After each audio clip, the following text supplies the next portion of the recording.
नमस्कार, स्वदेश न्यूज देख रहे हैं आप। मैं हूं आपके साथ ऋषभ सोनी और लेकर आया हूं हमारी खास पेशकश, जिसमें आज हम बात करेंगे गीता के साथ कुरान को लेकर जो कश्मकश की स्थिति मची हुई है, उसमें अब सियासत भी हो रही है। कुरुक्षेत्र में भगवान कृष्ण ने अर्जुन को गीता का ज्ञान दिया, जिसके बूते पांडवों ने महाभारत में विजय पाई। युद्ध तो खत्म हो गया, लेकिन गीता का ज्ञान संसार में हमेशा के लिए रह गया, ताकि मनुष्य जाति को उसके हर सवालों का जवाब मिलता रहे। इसलिए सनातन धर्म में गीता का विशेष महत्व भी है, और इसी महत्व को देखते हुए मध्य प्रदेश राज्य के पुलिस ट्रेनिंग सेंटर में अब रोजाना भगवत गीता का पाठ कराया जा रहा है। एडीजी राजा बाबू सिंह के आदेश के बाद सभी प्रशिक्षण केंद्रों में रंगरूटों को हर दिन गीता का एक अध्याय पढ़ाया जा रहा है। अब गीता पाठ को लेकर प्रदेश की सियासत भी गर्मा गई है, लेकिन गीता पर क्यों हो रही है सियासत, इसी पर देखिए हमारी ये खास रिपोर्ट।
जिस प्रकार से पुलिस कर्मियों को गीता का ज्ञान दिया जा रहा है, हिंदू उत्सव समिति और संस्कृति बचाओ मंच इसका स्वागत करता है, क्योंकि गीता के ज्ञान में भगवान कृष्ण ने अर्जुन को ये ज्ञान दिया कि अगर हमारा सगा भी कोई अगर गलत कार्य करता तो उसका प्रतिकार होना चाहिए। यदा यदा हि धर्मस्य ग्लानिर्भवति भारत।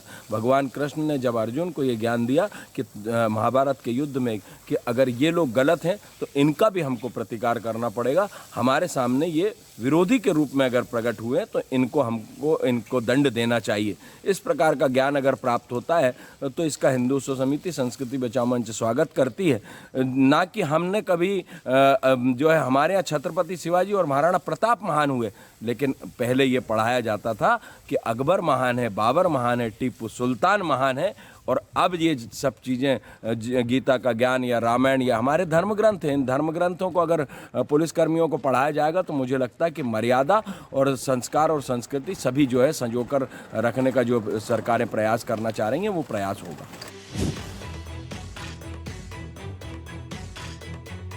दरअसल इससे पहले पुलिस ट्रेनिंग सेंटर में रामचरितमानस का पाठ और नैतिक शिक्षा दी जाती थी। अब ट्रेनिंग शाखा ने निर्देश जारी कर कहा है कि गीता पाठ ने से रंगरूटों में नैतिकता, मर्यादा और अनुशासन की भावना विकसित होगी।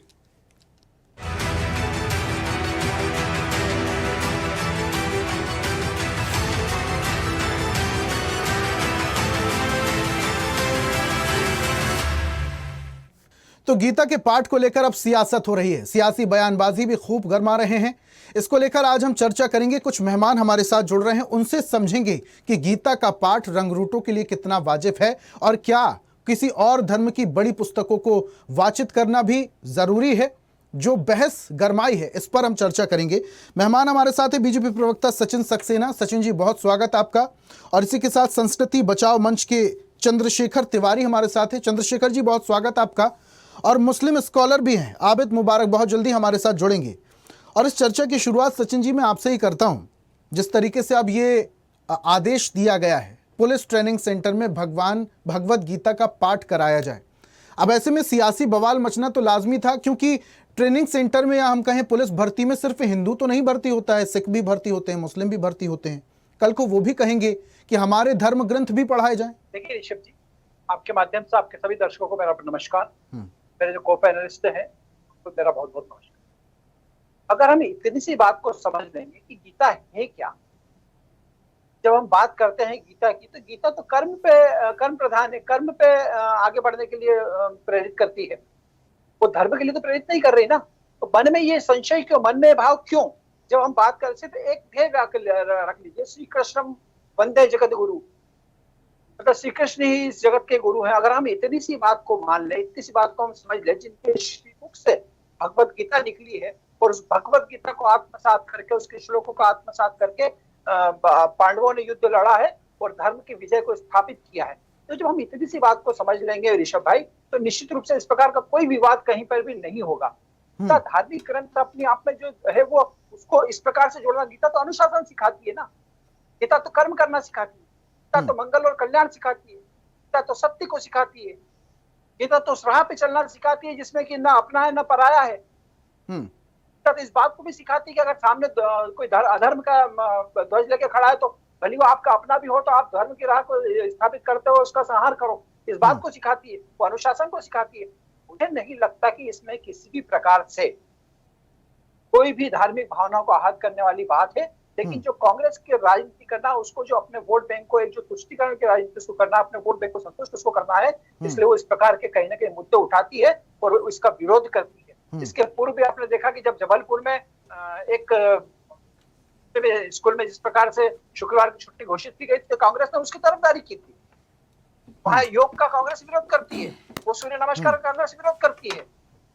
जब ऐसी मेडिटेशन का कांग्रेस विरोध करती, जब ऐसी चीजों का कांग्रेस विरोध करती, तो कहीं ना कहीं इस बात को दर्शाता है कि कांग्रेस का जो ध्येय है वाकई वो मुस्लिम तुष्टिकरण को लेके है, और वो सिर्फ और सिर्फ उनको मुस्लिम से मतलब नहीं है, उनको सिर्फ अपने वोट बैंक को मजबूत करना है। उसमें भली सनातन का अपमान होता हो तो हो, इससे उनको कोई लेना देना नहीं होता। लेकिन सचिन जी देखिए, हर धर्म का व्यक्ति अपनी धार्मिक पुस्तक को बड़ा ही मानता है, महान ही मानता है। अब ऐसे में दूसरे धर्म का अगर कोई व्यक्ति आरक्षी है, तो वो गीता का पाठ क्यों करे? क्या इस चीज का दबाव बनाया जाएगा कि गीता का पाठ करना ही होगा क्योंकि उसमें अच्छी बातें लिखी हुई हैं? अरे भाई, सारे धर्म की बड़ी पुस्तकों में अच्छी बातें लिखी हुई हैं। देखिए बात को समझना पड़ेगा, किसी के ऊपर कोई दबाव नहीं, मेरी बात समझिए आप, किसी के ऊपर कोई दबाव नहीं। लेकिन क्या अगर किसी स्कूल की मदरसे में अगर योग की शिक्षा दी जाती है, तो क्या उसको धर्म से जोड़ना सही है? क्या अगर वंदे मातरम गान किया जाता है तो उसको धर्म से जोड़ना सही है क्या? हम अगर हर किसी चीज को धर्म के चश्मे से देखेंगे, तो क्या हम किसी नतीजे पे पहुंच पाएंगे क्या? जब हम पुलिस विभाग में जा रहे हैं, तो निश्चित रूप से हम इस देश के लिए अपना सर्वस्व समर्पित करने के भाव से जा रहे हैं, और अगर उसमें कहीं किसी माध्यम से अनुशासन की बात हम सीख पाते हैं, माध्यम से जन कल्याण की बात हम सीख पाते हैं, किसी माध्यम से अपने पराये की जो भेद होता है उसको हम खत्म करने की बात सीख पाते हैं, तो मैं नहीं समझता कि इसमें किसी सचिन जी मदरसे की आप बात कर रहे हैं, वहां पर मदरसे में अगर मौलाना साहब अगर योग करा रहे हैं बच्चों को, और बच्चे स्वेच्छा से अगर योग कर रहे हैं, संस्कृत भी पढ़ रहे हैं, भूगोल भी पढ़ रहे हैं, विज्ञान भी पढ़ रहे हैं, स्वेच्छा से पढ़ रहे हैं, तो ठीक है। लेकिन अगर जबरन योग कराया जा रहा है तो उसका तो विरोध होगा ना। अगर जब दबाव बनाया जा रहा है तो ये कहां तक सही है? नहीं, पहले एक बात देखिए, समझना होगा ऋषभ भाई कि योग क्यों नहीं करना है। आप उसको सांप्रदायिकता से जोड़ के क्यों देख रहे हो, आप उसको धर्म से जोड़ के क्यों देख रहे हो योग को? योग तो एक शारीरिक एक्सरसाइज है ना। अगर वो कोई व्यक्ति करता है तो उसके शरीर के लिए कर रहा है। ऐसे में बहुत सारे लोग जिम का सहारा भी ले सकते हैं, एरोबिक एक्सरसाइज का भी सहारा ले सकते हैं सचिन जी। और रही बात आप गीता पाठ की अगर बात कर रहे हैं, बहुत बड़े बड़े फिलोसोफर्स हैं, उनकी बुक्स को आप पढ़िए, बहुत बड़ा बड़ा ज्ञान है। तो ऐसे में क्या पुलिस ट्रेनिंग में उन फिलोसोफर्स की बुक को रखा दिया जाए? देखिए ऋषभ भाई, बहुत स्पष्ट है। अभी मैं अपने यहाँ पे हमारे मित्र आबिद भाई जुड़े हैं, अगर मैं उनसे पूछूंगा कि सैयद इब्राहिम कौन है, तो शायद उनको बताने में थोड़ी सी दिक्कत होगी, तकलीफ होगी, शायद वो नहीं बता पाएंगे। लेकिन अगर मैं ये उन्हीं का नाम रसखान के रूप में अगर रखता हूँ, तो निश्चित रूप से वो पहचानते हैं। तो रसखान जैसे बड़े कवि ने अगर कृष्ण भगवान की स्तुति करके, उनके विचारों को आत्मसात करके अगर दुनिया को एक संदेश दिया है, तो वो गलत तो नहीं हो सकता ना। तो हम इस प्रकार को नहीं देख सकते कि उसको धार्मिक चश्मे से हम देखेंगे। तो उसमें ऐसी चीज होगी जो मानवता के लिए होगी, और जब मानवता के लिए है तो हमें मैं समझता हूँ उसको धार्मिक चश्मे से न देखते हुए उसको अनुशासन के और उसको एक सशक्त माध्यम के चश्मे से देखना चाहिए। चलिए ठीक है, आबिद साहब से भी समझते हैं। आबिद साहब, पुलिस ट्रेनिंग में गीता का पाठ कराया जा रहा है, बहुत अच्छी बातें उसमें लिखी हुई हैं। न सिर्फ हिंदुस्तान के, बाकी विश्व के तमाम बड़े लोग गीता को फॉलो करते हैं, वहां के श्लोक को, उसमें जो अच्छी बातें लिखी गई हैं उसको फॉलो करते हैं। आप इसके समर्थन में कैसे देखते हैं? आप देखिए, ये मध्य प्रदेश में जो एक अभी एडीजी लॉ एंड ऑर्डर और ट्रेनिंग ने ये ऑर्डर दिया है कि पुलिस ट्रेनिंग में भगवत गीता पढ़ाई जाए। तो मेरा मानना ये है कि भगवत गीता समाज को एक संदेश देती है, अच्छा संदेश देती है, समाज को जीवन जीने का तरीका सिखाती है, लेकिन पुलिस में भगवाकरण करना ये गलत है। भाई, हिंदुस्तान की जनता, भारत की जनता, मध्य प्रदेश में सभी लोगों को अपना अपना धर्म का पालन करने का अधिकार है और ये संवैधानिक संस्था में का भगवाकरण करना गलत है। रंगरूटों को गीता पढ़ाना भगवाकरण हो गया? बिल्कुल भगवाकरण हो गया। ये एपीजे अब्दुल कलाम ने भी गीता पढ़ी थी, नहीं हिंदू हो गए थे वो? ना, ये नहीं। भगवत गीता को मुसलमान भी पढ़ता है फिर? और कुरान को हिंदू भी पढ़ता है। तो इसका ये मतलब नहीं कि हमारी एक संवैधानिक व्यवस्था है कि सभी, और पुलिस विभाग में सिर्फ हिंदू ही पुलिसकर्मी नहीं है, मुस्लिम भी पुलिसकर्मी है। आप क्या चाह रहे हैं? अगर गीता का पाठ पढ़ाया जा रहा है तो कुरान भी पढ़ाई जाए, ये आप कहना चाह रहे हैं? बिल्कुल हमारा मानना है, पहले तो संवैधानिक व्यवस्था में कोई किसी भी तरह की धार्मिक चीजें पढ़ानी नहीं चाहिए। अगर पढ़ा रहे हैं तो कुरान का पाठ भी कराएं, भगवत गीता भी कराएं, बाइबल भी पढ़ाएं और गुरु ग्रंथ साहिब का भी पढ़ाया जाए। लेकिन आबिद साहब, सभी धर्म देखिए, अगर आप इसे धर्म के चश्मे से देखेंगे तो धार्मिक बातें दिखेंगी, लेकिन अगर विज्ञान के चश्मे से देखेंगे, नैतिकता के चश्मे से देखेंगे तो गीता में बहुत सारे ऐसे श्लोक हैं जिन्होंने जीवन बदल दिया लोगों का। चंद्रशेखर जी भी हमारे साथ जुड़े हुए हैं, जरा उनको भी अब पैच कर लेते हैं। चंद्रशेखर जी, पूरी बातें आप सुन रहे थे। पुलिस ट्रेनिंग सेंटर में जिस तरीके से गीता का पाठ पढ़ाया जा रहा है, आबिद साहब तो इस चीज को नकार रहे हैं। वो कह रहे हैं गीता का पाठ अगर है तो कुरान क्यों नहीं? कि गीता का ज्ञान जो है भगवान कृष्ण ने जब अर्जुन को दिया तो यदा ही धर्मस्य ग्लानिर्भवति भारत, तो भगवान कृष्ण ने ये कहा कि अगर जो पुलिस कर्मियों को अगर ज्ञान दिया जा रहा तो उसमें ये भी ज्ञान है कि अगर तुम्हारा सगा भी कोई अगर गलत कार्य करता है तो वो भी उतने दंड का अधिकारी है जितना कि दूसरा व्यक्ति है। ये भी गीता का ज्ञान है। कुरान की बात करें तो हर मामले में कुरान को क्यों लेके आते हो? कुरान में ये भी लिखा हुआ है क्या कि अगर नबी की गुस्ताखी में जो है सर तन से जुदा, ये लिखा है कुरान में? नहीं लिखा। तो ये भी पढ़ाओगे फिर आप? नहीं लिखा। नबी की गुस्ताखी में सर तन से जुदा, ये कुरान में आप भ्रामक जानकारी दे रहे हैं। नहीं लिखा है तो फिर कैसे किया जा रहा है? आप हमारे इस्लाम धर्म के आखिरी नबी मोहम्मद सल्लल्लाहु अलैहि वसल्लम है। इसी तरह अगर हम हिंदू धर्म में जाएं, भगवान राम हम सबके आदर्श हैं। पूरी बात होने दीजिए चंद्रशेखर जी की पूरी बात होने मुझे भी मालूम है कि कुरान में ये नहीं लिखा है, इसलिए तो मैं पूछ रहा हूँ कि लिखा है क्या? नहीं लिखा है इसमें कुरान में। मैं खुद ही बता रहा हूँ ना कि नहीं लिखा है। कुरान में ये भी नहीं लिखा है कि जो है जो दूसरे धर्म के लोग हैं वो काफिर हैं, उनको मारो, उनको काटो। कहीं नहीं लिखा। ये भी नहीं लिखा। उसमें ये भी नहीं लिखा कि किसी को अपना गलत धर्म नाम बताकर, हिंदू धर्म नाम बताकर और उनको लव जिहाद के चंगुल में फंसाओ और उनके 36 टुकड़े कर दो। कुरान में ये भी नहीं लिखा कि किसी हिंदू लड़की से बलात्कार करो और उसके बाद उससे कहो कि ये तो हमने सवाब का काम किया है। चंद्रशेखर जी, नहीं लिखे रहने की बात कहकर आप लिखे होने की तरफ इशारा कर रहे हैं क्या? मैं वही बात बता रहा हूँ कि जब ये नहीं लिखा है, अगर आप कह रहे हैं कि राम हमारे भी आराध्य थे तो कृष्ण भी आपके आराध्य थे। तो गीता में अगर गीता में अच्छा कोई ज्ञान सीखने को है, मुझे बताइए ना। कुरान की कोई आयतें अच्छी हो तो मैं भी सीखूंगा उसे, और मुझे सीखना जो चाहिए वो मैं सीख रहा हूँ।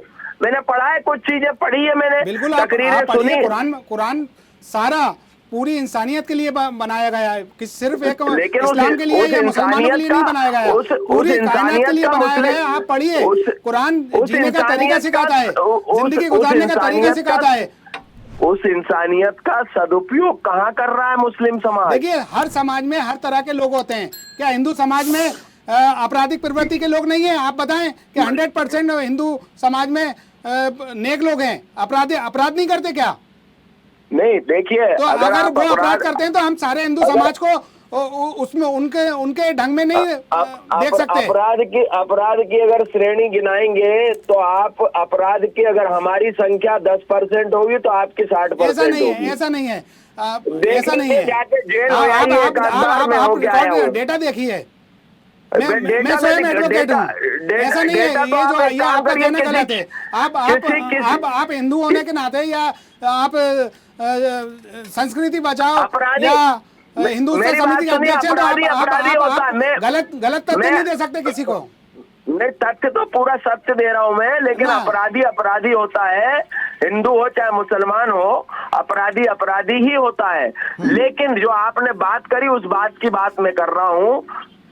तो मेरा कहना यह है कि गीता का ज्ञान से अगर किसी को अच्छी चीजें प्राप्त हो रही है तो उसमें कुरान को बीच में लाने से अच्छा ये कि अगर वो शासकीय नौकरी में रहते अगर कुछ अच्छा प्राप्त कर लेगा तो मुझे लगता है वो ज्यादा अच्छी बात होगी। चलिए ठीक है सचिन जी, पूरी बात आप सुन रहे थे। अब पुलिस ट्रेनिंग में अगर गीता का पाठ होता है, बहुत सारी ऐसी स्थितियां हो जाएंगी, क्योंकि देखिए तमाम धर्मों के लोग भी शामिल होते हैं, पुलिस में भर्ती होते हैं। ऐसे में अगर सिर्फ गीता का पाठ कराया जाएगा तो उन रंगरूटों में जहां पर उनको प्रशिक्षण दिया जाना है, जहां उनकी शुरुआती ट्रेनिंग होगी, तो भेदभाव की स्थिति नहीं हो जाएगी। आपस में ही अगर आरक्षक और रंगरूट भेदभाव की स्थिति में उलझ जाएंगे, आगे कैसे सेवा करेंगे?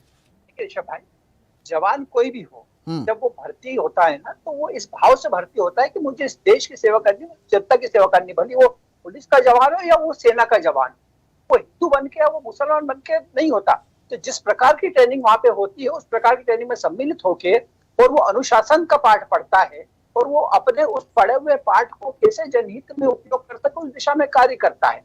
रही बात ये कि गीता है, तो गीता क्या गलत तो नहीं है। गीता को तो भगवान कृष्ण के भक्त को तो आपके राशिद मामू भी थे, भगवान कृष्ण के भक्त तो आपके शाह वाजिद अली खान भी थे, जो कि लखनऊ के नवाब हुआ करते थे। भगवान कृष्ण के भक्त तो उमर अली भी थे, भगवान कृष्ण के भक्त तो सत्तार अली भी थे।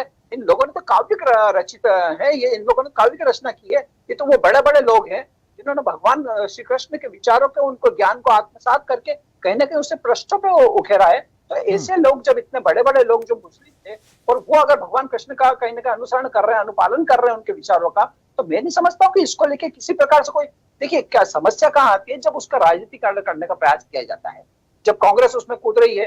अब जैसे आबिद भाई भी इस बात को समझ रहे अच्छे से, इसमें गलत कुछ भी नहीं है, किसी प्रकार से कोई गलत नहीं है, लेकिन चूंकि वो जहां बैठे हैं वो व्यवस्था उनको रखनी है, इसलिए वो अपना पक्ष रखने का प्रयास कर रहे हैं।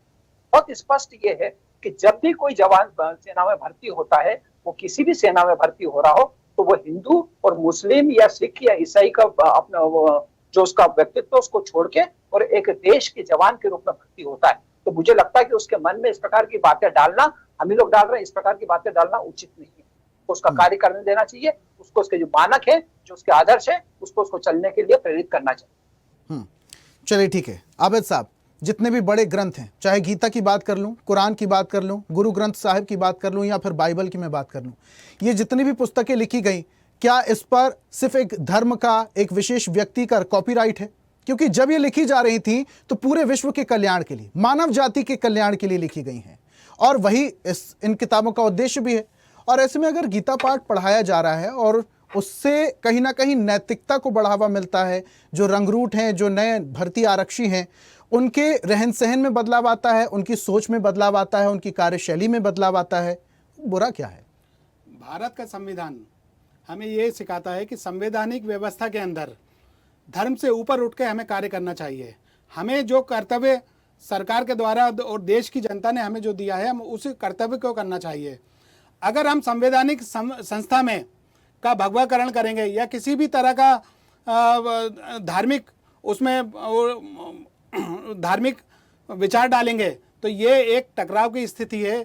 अगर हम पुलिस में देखें तो पुलिस में सभी धर्म के लोग पुलिस की सेवा कर रहे हैं, पुलिस की नौकरी कर रहे हैं। अगर कोई मुस्लिम व्यक्ति पुलिस में है, आप उस पर दबाव नहीं डाल सकते कि आप भगवत गीता पढ़ें, या अगर उसमें ये होना चाहिए कि सभी धर्मों के ग्रंथ उसमें पढ़ाना चाहिए। जो मुस्लिम हो वो कुरान पढ़े, जो हिंदू हो भगवत गीता पढ़े, और जो सिख हो गुरु ग्रंथ साहिब पढ़े और ईसाई हो तो बाइबल का पाठ पढ़े। सभी धर्म एक संदेश देता है, इंसानियत का संदेश देता है। कुरान भी इंसानियत का संदेश देता है। तो इसमें बुराई कुछ भी नहीं है। सभी धर्मों का हम लोगों को पालन करना इस चाहिए। आदेश के पीछे कुछ मकसद समझ में आता है सर आपको? ये पुलिस का भगवाकरण का मध्य प्रदेश में करने की एक सुनियोजित क्या हो साजिश जाएगा चल उससे? रही है। अगर भगवाकरण हो रहा है तो क्या हो जाएगा उससे? ये देखिए, ये भारतीय जनता पार्टी जो अभी मौजूदा सरकार है वो देश में डिवाइड एंड रूल की राजनीति कर रही है, भगवाकरण कर रही है। और हम देखें कि आम जनता में कितना जहर घोल दिया। इससे अगर हम ये माने कि भगवत गीता पढ़ने से या भगवाकरण करने से क्या देश की जनता को सुरक्षा मिलेगी, कानून व्यवस्था ठीक हो जाएगी, तो मैं मानता हूं क्या इसकी गारंटी दे सकते हैं कि इससे देश की सुरक्षा या कानून व्यवस्था? और मध्य प्रदेश में आज भगवाकरण की जरूरत नहीं है, रोजगार की जरूरत है। तो सरकार को रोजगार देना चाहिए। और अपराध में आज मध्य प्रदेश नंबर 1 है। क्या भगवत गीता पढ़ाने से अपराध रुक जाएगा? मैं ये सवाल का जवाब चाहता हूं। सचिन जी, गीता का पाठ पढ़ाकर आप पुलिस में भगवाकरण कर रहे हैं, क्या हो जाएगा उससे? लेकिन ऋषभ भाई, किसी भी पुलिस के जवान ने, किसी भी सेना के जवान ने वंदे मातरम का उद्घोष करने के लिए कभी मना नहीं करा। ठीक है। कभी रामचरितमानस का पाठ करने के लिए उन्होंने मना नहीं करा। लेकिन समस्या कहाँ आती है पता है? समस्या वहां आती है जब ऐसे जात और समाज के ठेकेदार, धर्म के ठेकेदार आके और उनकी पैरवी करने का प्रयास करते हैं, उनके मन में वो भाव डालते हैं जो मन में उनके भाव नहीं है। वो इस देश के बेटे के रूप में देश की सेवा करने के लिए आगे बढ़ रहे हैं। उनके मन में वो इस प्रकार के जाति, धर्म के और समाज की जो वैमनस्यता के भाव रहते हैं वो उनके मन में डालने का प्रयास करते हैं। इसलिए इस प्रकार की स्थितियां कहीं ना कहीं प्रेरित बढ़ती आगे उत्पन्न होती है। लेकिन जो भगवत गीता का ज्ञान है वो अगर किसी को अनुशासन सिखा रहा है, तो योग है, अगर वो किसी का शरीर मजबूत कर रहा है, अगर कहीं कोई ऐसा ज्ञान है जिससे आदमी अपने कर्तव्य पे चलने के लिए कहीं ना कहीं प्रेरित होता है, तो उसको पढ़ने में मैं नहीं समझता हूँ कहीं भी धर्म आड़े आता है या कहीं भी धार्मिक चश्मे से उसको देखने की आवश्यकता है। तो सभी धर्मों की सचिन जी, फिर कुरान क्यों नहीं? कुरान क्यों नहीं? बाइबल क्यों नहीं? गुरु ग्रंथ साहिब क्यों नहीं? अच्छा चलिए, मुझे एक बात बताइए, मुझे क्या किसी भी, मैंने अभी प्रश्न किया था, क्या किसी भी मुस्लिम जवान ने या मुस्लिम जो सेना में हमारे भाई हैं, क्या उन्होंने कभी इस पर कोई आपत्ति दर्ज करवाई है? क्या कभी दर्ज नहीं करवाई? क्योंकि वो इस बात को समझते हैं। ये व्यवस्था तो अभी मध्य प्रदेश में लागू हुई है। मध्य प्रदेश से आपने भगवाकरण चालू करा है, अब ये पूरे देश में फैलेगा। इसके पहले क्या सेना में वंदे मातरम का गान नहीं होता है क्या? या इसके पहले मध्य प्रदेश में वंदे मातरम गान नहीं होता था क्या? कभी किसी को समस्या हुई क्या उसमें? कभी किसी ने उस पर आपत्ति दर्ज करवाई है क्या? आप ही की सरकार का बताता हूँ। अभी मध्य प्रदेश में कई स्कूलों में पाठ्यक्रम पढ़ाया गया था जिसमें ऐसे अल्लाह बी से बिस्मिल्लाह कहा गया था, तो उन स्कूलों की मान्यता रद्द कर दी कि आपने ही कहा था, आपकी सरकार ने कहा था कि हम संवैधानिक संस्था या स्कूल में शिक्षा के मंदिर में किसी भी तरह का धार्मिक पाठ नहीं पढ़ने देंगे। विषय बनाना ये तो कोई विषय नहीं है और इसको लेके कोई भी नहीं सोचता है। कोई हमारा जवान इसको लेके नहीं सोचता है। कोई हमारा सचिन जी, आप ये बताइए कि बाकी के धर्म ग्रंथ क्यों नहीं? बाकी के धर्म ग्रंथ क्यों नहीं? इस प्रकार की बातें डालना गलत है। मेरा आपसे वापस निवेदन है कि आप अपनी राजनीति के लिए या आप अपनी धर्म के उसके स्थापित करने के लिए उनके मन में इस प्रकार की बातें डालना बंद करिए। नहीं, आप मेरे सवाल का जवाब दीजिए ना सचिन जी कि आप ये बोल दीजिए चैनल पर कि बाकी के धर्म ग्रंथ नहीं पढ़ाना चाहिए, सिर्फ भगवत गीता क्यों? किसने कहा? नहीं, आप बोलिए ना। पहले कुछ चीजें ऐसी होती हैं जो दूसरे धर्म ग्रंथ में अच्छी होती है, उसको वहां से उठा के पढ़ाया जाता है। बिल्कुल पढ़ाना चाहिए। महान था यही पढ़ाया गया है ना। आज तक तो टिप्पू सुल्तान ऐसा किया जाएगा क्या Sachin ji? Police training centre में ऐसा किया जाएगा क्या? गीता की जो अच्छी बातें हैं वो उठा ली जाएंगी, कुरान की अच्छी बातें हैं वो उठा ली जाएंगी? अरे उठानी नहीं ली जाएंगी ऋषभ भाई, उठाते ही हैं तो उपयोग करते ही समय समय। लेकिन अभी आदेश तो गीता के पाठ का आदेश सारे धर्म ग्रंथ का देना चाहिए। सचिन जी आदेश ऐसा हो, आदेश सचिन जी देखिए, आदेश ऐसा हो कि जो बड़े फिलोसोफर हैं उनकी अच्छी बातों को ले लिया जाए, गीता के जो अच्छे श्लोक हैं उनको ले लिया जाए, कुरान की जो अच्छी आयतें हैं उन्हें ले लिया जाए, गुरु ग्रंथ साहिब की जो अच्छी बातें हैं उन्हें ले लिया जाए। ये आदेश होना चाहिए ना। आदेश है गीता का पाठ। हो गया। आप मुझे ये बताइए, भगवत गीता को पढ़ाने से भगवाकरण कैसे हो गया? आपने बोल दिया, आपने मान लिया इसलिए भगवाकरण हो गया क्या? वो तो अनुशासन पढ़ा रहे हैं, वो तो कल्याण पढ़ा रहे हैं, तो मंगल पढ़ा रहे हैं। वो तो ये पढ़ा रहे कि सामने अगर आपका भाई भी खड़ा है, ठीक है, लेकिन वो आखिरी गलत कमेंट मैं रास्ते आबिद पर जी जा से रहा है, लेता तो हूं। उसको भी दंड देने में पीछे मत आखिरी हटिए। कमेंट वो तो आबिद इस जी बात से को लेता पढ़ा हूं। रहे हैं ना। आबिद जी देखिए, मदरसे में अगर योग कराया जा रहा है, योग पर किसी भी धर्म का कॉपीराइट नहीं है, जो भी योग कर सके, ठीक है। संस्कृत पर किसी धर्म का कॉपीराइट नहीं है, हालांकि वो बात अलग है कि बहुत सारे हिंदू धर्म जो ग्रंथ हैं वो संस्कृत भाषा में लिखे गए। अगर कोई व्यक्ति किसी और दूसरे धर्म का गैर हिंदू पढ़ना चाहता है तो उसमें कोई मनाही नहीं है। ऐसे ही गीता पाठ का भी है, अगर अच्छी बातें संग्रहित की जा रही हैं, अच्छी बातें लोगों को बताई जा रही हैं, तो इसमें राजनीतिकरण तो कम से कम ना हो। ऋषभ जी, मैं आपकी बात बताना चाहता हूं कि मैंने मेरी स्कूलिंग नर्सरी से लेकर 8वीं तक नूतन विद्या मंदिर में हुई है, और 9th क्लास से 12th तक स्वामी विवेकानंद स्कूल में हुई है, और जिसमें मुझे 12वीं तक मैंने संस्कृत पढ़ा है। मेरे स्कूल में उर्दू नहीं थी, मुझे संस्कृत का अच्छा ज्ञान है। संस्कृत या कोई भाषा किसी भी धर्म का, किसी भी मजहब का कोई कॉपीराइट नहीं है।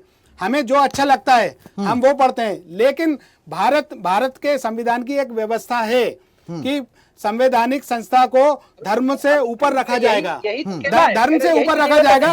और ये मध्य प्रदेश में प्रयास किया गया है कि कानून व्यवस्था संविधान के खिलाफ है। देखिए, पुलिस प्रशासन, अधिकारी, कर्मचारी आपस में तालमेल बैठाकर भी तो आपसी सामंजस्य बैठा सकते हैं ना आबिद जी।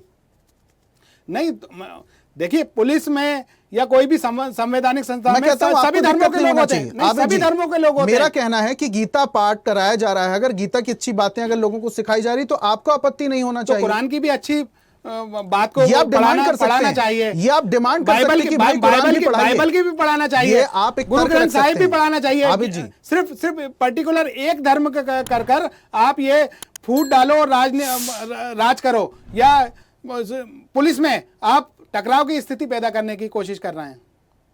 सचिन जी, टकराव की स्थिति हो सकती है। टकराववादी सोच का परिचय है कि इस प्रकार की बातें करना, कहीं कोई टकराव की स्थिति पैदा नहीं होती है। और जो लोग रहते हैं, जो आपस में साथ में रहते हैं, साथ में ड्यूटी करते हैं, उनमें देखिए कितना भाईचारा और कितना आपस में मेलजोल। चलिए ठीक है, अभी गीता पाठ कराने का जो आदेश है, इसका क्या असर होगा पुलिस ट्रेनिंग सेंटर में, ये तो आने वाला वक्त बताएगा, लेकिन इसको लेकर जो सियासत हो रही है कम से कम वो ना होनी चाहिए। बहुत शुक्रिया सचिन जी हमारे साथ जुड़ने के लिए। चंद्रशेखर जी, आपका भी बहुत शुक्रिया। आबिद जी, हमारे साथ जुड़ने के लिए, अपने तर्क रखने के लिए, चर्चा में शामिल होने के लिए बहुत बहुत शुक्रिया। और आज हम बात कर रहे थे गीता के पाठ की, जो कि पुलिस ट्रेनिंग सेंटर में कराया जाएगा, जिसको लेकर सियासत भी गरमाई हुई है, बयान भी आ रहे हैं, कई पक्ष में हैं, कई विपक्ष में हैं। लेकिन गीता के पाठ का पुलिस ट्रेनिंग सेंटर में कितना असर होगा, यह आने वाला वक्त बताएगा। आज की खास पेशकश में फिलहाल इतना ही। देखते रहिए स्वदेश न्यूज, सबसे पहले देश। और ऐसी ही ताजा खबरों के लिए लाइक, फॉलो और यूट्यूब पर सब्सक्राइब कर बेल आइकन जरूर दबाइए। और हर अपडेट के लिए विजिट कीजिए स्वदेशलाइव.com।